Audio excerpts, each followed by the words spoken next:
राम राम दोस्तों। सोम प्रदोष पूजा कथा में बताया गया है कि सोमवार के दिन जब त्रयोदशी तिथि लगती है तो इसे सोम प्रदोष व्रत कहते हैं।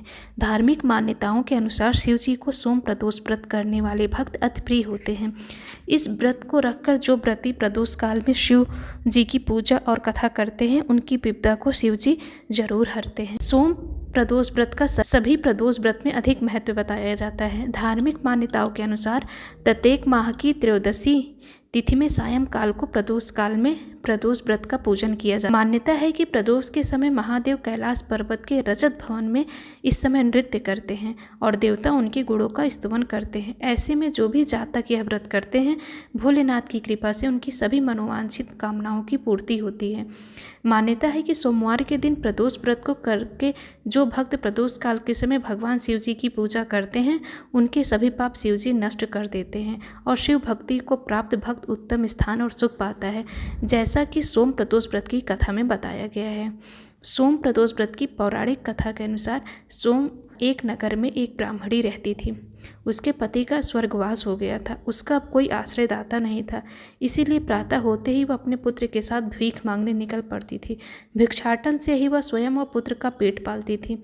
एक दिन ब्राह्मणी घर लौट रही थी तो उसे एक लड़का घायल अवस्था में कराहता हुआ मिला। ब्राह्मणी दयावश उसे अपने घर ले आई। वह लड़का विदर्भ का राजकुमार था। शत्रु सैनिकों ने उसके राज्य पर आक्रमण कर उसके पिता को बंदी बना लिया था और राज्य पर नियंत्रण कर लिया था, इसीलिए इधर उधर भटक रहा था। राजकुमार ब्राह्मण पुत्र के साथ ब्राह्मणी के घर में रहने लगा। तभी एक दिन अंशुमती नामक एक गंधर्व कन्या ने राजकुमार को देखा तो वह उस पर मोहित हो गई।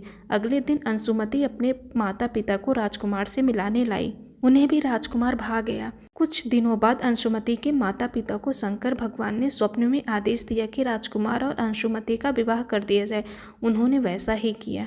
ब्राह्मणी प्रदोष व्रत करती थी। उसके व्रत के प्रभाव और गंधर्व राज की सेना की सहायता से राजकुमार ने विदर्भ से शत्रुओं को खदेड़ दिया और पिता के राज्य को पुनः प्राप्त कर आनंद पूर्वक रहने लगा। राजकुमार ने ब्राह्मण पुत्र को अपना प्रधानमंत्री बनाया। ब्राह्मणी के प्रदोष व्रत के महात्म्य से जैसे राजकुमार और ब्राह्मण पुत्र के दिन फिरे वैसे ही शंकर भगवान अपने दूसरे भक्तों के दिन भी फेरते हैं। अतः सोम प्रदोष का व्रत करने वाले सभी भक्तों को यह कथा अवश्य पढ़नी अथवा सुननी चाहिए। तो हर हर महादेव। जय जय शिव शंभु। जय जय शिव शक्ति।